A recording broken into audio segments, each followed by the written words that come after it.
दोस्तों आज मैं आपको जिस मूवी को एक्सप्लेन करने वाला हूँ वो 2006 में release the hill have eyes है। ये एक हॉरर स्लैशर फिल्म है जिसे डायरेक्ट किया है अलेक्जेंडर एजे ने। इसे IMDb पे 6.4 आउट ऑफ 10 रेटिंग मिली है और रॉटेन टमाटोज पे ये 52% फ्रेश है।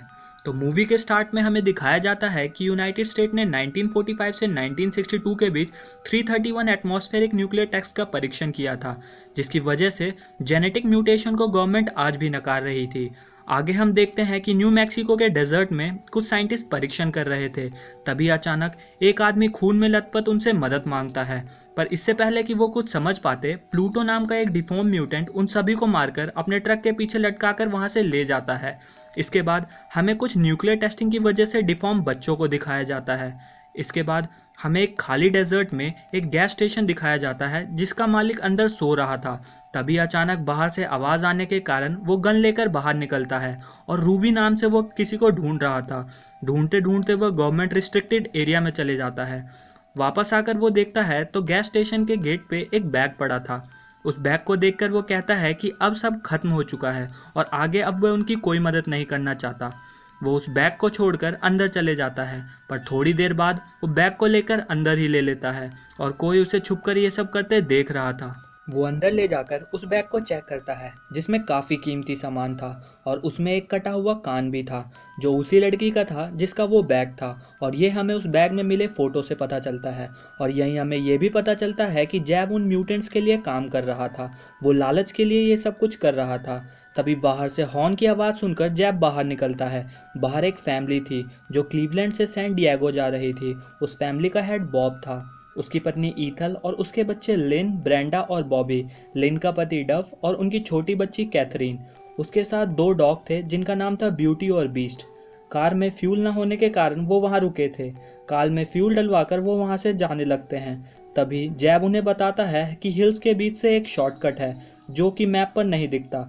टाइम बचाने के चक्कर में बॉब वो शॉर्टकट ले लेता है, पर कुछ आगे चलकर नुकीले कांटों में उनका टायर पंचर हो जाता है और बॉब गाड़ी का कंट्रोल खो देता है, जिससे गाड़ी क्रैश हो जाती है। बॉब सोच रहा था कि क्रैश हाई टेम्परेचर के कारण हुआ है। तभी ट्रेलर का दरवाज़ा खुला होने के कारण ब्यूटी और बीस्ट वहाँ से भाग जाते हैं। बॉबी उनके पीछे भागता है।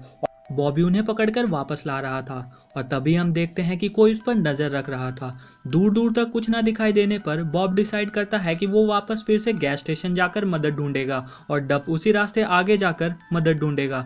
बॉबी परिवार के साथ ही रुकेगा। बॉब बॉबी को एक गन दे देता है और एक गन अपने पास रख लेता है क्योंकि डफ गन लेना नहीं चाहता था। वो दोनों अपने अपने रास्ते मदद के लिए आगे जाते हैं। ब्रेंडा टेलर का दरवाज़ा खुला छोड़ देती है जिससे ब्यूटी वहाँ से बाहर निकलकर भागने लगती है। बॉबी उसके पीछे भागता है। पीछा करते करते वो काफ़ी दूर चले जाता है। काफ़ी दूर जाने के बाद उसे खून पड़ा दिखता है जिसका पीछा करते वो आगे बढ़ता है। आगे जाकर उसे ब्यूटी मरी दिखती है जिसे बीच से किसी ने चीर डाला था। घबराकर वो वहाँ से भागने लगता है और जल्दबाजी में वो वहाँ चट्टान से नीचे गिर जाता है और बेहोश हो जाता है। तभी उसके सामने एक डिफॉर्म लड़की दिखती है जिसका नाम रूबी था, जिसे शुरुआत में जैब पुकार रहा था, जो दूसरे डिफॉर्म म्यूटेंट की तरह नहीं दिख रही थी। वो अपने भाई गॉगल से बॉबी को बचा रही थी जो ऊपर ब्यूटी का पैर खा रहा था। डग चलते चलते बहुत बड़े खाली जगह पर पहुंचता है जहां बहुत सारी गाड़ियां थी, पर उनमें से कोई भी गाड़ी चलने लायक नहीं थी। उधर बॉब को गैस स्टेशन पहुंचते पहुंचते रात हो जाती है। वो जैब को आवाज़ लगाते हुए गैस स्टेशन के अंदर चला जाता है जहां उसे वही बैग मिलती है जिसमें वो कटा हुआ कान था और उसे वहां काफ़ी चीज़ें दिखती है। उसकी नज़र कुछ न्यूज़पेपर कटिंग्स पर पड़ती है जिससे उसे पता लगता है कि आखिर वहाँ चल क्या रहा था। बॉब वहाँ से कार लेकर जाने लगता है। तभी उसे जैब की आवाज़ सुनाई देती है। वो दरवाज़ा खोलकर कार से बाहर निकलता है। तभी जैब शॉटगन से अपने सर को उड़ा लेता है। वो घबराकर कार में बैठकर वहाँ से निकलने लगता है, पर उस कार में पिछली सीट पर पहले से ही म्यूटेंट छुपा हुआ था। वो बॉब को मारकर बेहोश कर देता है और वहाँ से वो उसे माइन ले जाता है। बॉबी अब तक लौटा नहीं था तो ब्रेंडा उसे ढूंढने निकल जाती है। रूबी अभी भी बॉबी के पास बैठी थी। ब्रेंडा की आवाज़ सुनकर वो वहाँ से भाग जाती है। ब्रेंडा बॉबी को लेकर ट्रेलर में आती है, पर बॉबी उन्हें कुछ नहीं बताता जिससे वो डरे ना। अचानक बाहर से कुछ आवाज़ आने के कारण बॉबी घबराकर उन तीनों को ट्रेलर में ही रुकने को कहता है और खुद बाहर चेक करने जाता है। बाहर वो देख कि बीस्ट गायब था। तभी अचानक पीछे से डव आ जाता है। डव बताता है कि सड़क खत्म हो जाती है आगे जाकर और ये कोई शॉर्टकट नहीं है। बॉबी अभी भी डब को कुछ नहीं बताता। डग कहता है कि 12 बजे तक अगर बॉब नहीं लौटा तो वो उन्हें ढूंढने जाएंगे। वो सब आराम करने लगते हैं। डग और लिन कार में, बाकी सभी ट्रेलर में। वो सभी सो जाते हैं पर बॉबी अभी भी जगा हुआ था। वो बाहर निकलकर बीस्ट को ढूंढने लगता है। तभी प्लूटो नाम का एक म्यूटेंट ट्रेलर में घुस जाता है। वो ब्रेंडा को दबोच लेता है। तभी बॉबी को भी बाहर कुछ दिखता है जिससे घबराकर वो डग को जगाता है और वो उसे सारी बातें बताता है। तभी चीखने की आवाज़ सुनकर उनकी नज़र बाहर बॉब पर पड़ती है जिसे कुछ म्यूटेंट बांधकर जला रहे थे। वो सभी बॉब को बचाने जाते हैं। इसी बीच लिजार्ड नाम का म्यूटेंट ट्रेलर में घुस जाता है। बॉब उनकी आंखों के सामने जलकर मर जाता है पर वो उसे बचा नहीं पाते। लिन ब्रेंडा के चिल्लाने की आवाज़ सुनकर ट्रेलर के में जाती है। वहाँ वो देखती है कि लिजार्ड ने उसकी बच्ची को पकड़ रखा है और उसकी तरफ गन पॉइंट करके वो लिन से ज़बरदस्ती करने की कोशिश करता है। तभी वहाँ ईथल आ जाती है और उस पर हमला करने लगती है पर इससे पहले ही लिजार्ड उसे शूट कर देता है। गोली की आवाज़ सुनकर डग और बॉबी भी ट्रेलर की तरफ भागते हैं। लिजार्ड ब्रेंडा को भी शूट करने लगता है पर तभी लिन एक स्क्रू ड्राइवर उसके पैर में घुसा देती है। लिजार्ड उसे भी गोली मार देता है। वो ब्रेंडा को ले जाने ही लगता है पर तभी वहाँ बॉबी और डग आ जाते हैं। अंदर डग लिन को मरा देखकर दिमाग का संतुलन खोने लगता है पर तभी वो देखता है कि कैथरीन अपनी जगह पर नहीं थी। वो म्यूटेंट उसे भी ले गए थे। गॉगल उन पर दूर से नजर रख रहा था। तभी बीस्ट उसे झपट कर मार देता है। ईथल अभी भी जिंदा थी पर कुछ देर बाद उसकी सांस भी रुक जाती है। ईथल को मरा देखकर गुस्से में बॉबी उन्हें मारने के लिए बाहर निकलने लगता है पर डग उसे समझाकर रोक लेता है। तभी बाहर से उन्हें एक म्यूटेंट की आवाज़ आती है। वो बाहर जाकर देखते हैं वहाँ एक वॉकी टॉकी था जिसे बीस्ट लेकर आया था गॉगल के हाथ के साथ। सुबह होते ही डग बीस्ट को लेकर उस माइन की तरफ निकलता है अपनी बेटी को लेने।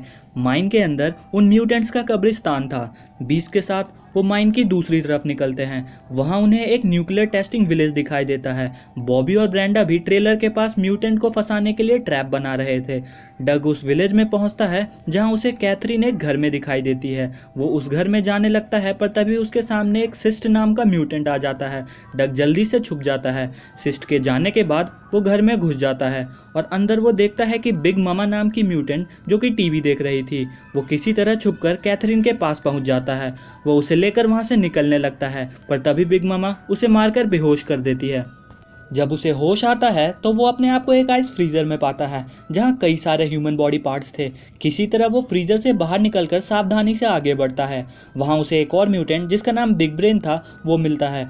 उससे हमें इन म्यूटेंट्स के बारे में और जानकारी मिलती है। वो बताता है कि उन्हें शहर से बाहर निकाल दिया गया था, इसीलिए वो सब माइंस में छुप गए थे। न्यूक्लियर बॉम्ब के टेस्टिंग के दौरान उनमें डिफॉर्मिटी आ गई। डव उससे कैथरीन के बारे में पूछता है पर वो उसे कुछ नहीं बताता। तभी प्लूटो नाम का म्यूटेंट उन पर हमला कर देता है और उनकी 2 उंगलियां काट देता है पर किसी तरह प्लूटो को डब मारने में कामयाब हो जाता है।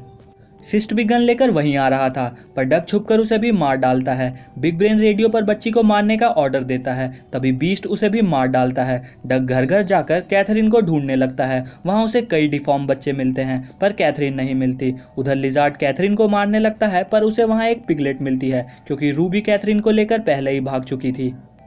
उधर बॉबी की मॉम ईथल की बॉडी कार से गायब थी।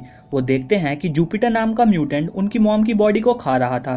जुपिटर उन सभी म्यूटेंट्स का लीडर था। उन्हें देखकर जुपिटर उनके पीछे पड़ जाता है। बॉबी उसे ट्रैप में फंसाने की कोशिश करता है और कामयाब भी हो जाता है। जैसे ही जुपिटर ट्रेलर का दरवाज़ा खोलता है ट्रेलर ब्लास्ट हो जाता है। तभी रूबी कैथरीन को डग को देने लगती है पर तभी किसी तरह लिजार्ड वहां पहुंच जाता है। डग किसी तरह उसे शूट करता है। रूबी डग को उसकी बच्ची दे देती है पर तभी लिजार्ड फिर से उठकर उन पर गोली मारने लगता है। रूबी भागकर उसे चट्टान से धक्का दे देती है और उसके साथ खुद भी गिरकर मर जाती है। उधर बॉबी देखता है कि जुपिटर अभी भी जिंदा है। ब्रेंडा एक्स से उसे मार डालती है। तभी वो दोनों वहाँ से जाने लगते हैं और वो देखते हैं कि सामने से डग, बीस्ट और कैथरीन आ रहे हैं। वो दोनों उन्हें देखकर खुश होते हैं पर अभी भी कोई उन्हें देख रहा था और यही मूवी खत्म हो जाती है। दोस्तों, अगर आपको वीडियोस पसंद आ रही हो तो लाइक, शेयर और सब्सक्राइब जरूर करिएगा। इससे हम मोटिवेट होंगे और आपके लिए आगे वीडियोस बनाते रहेंगे।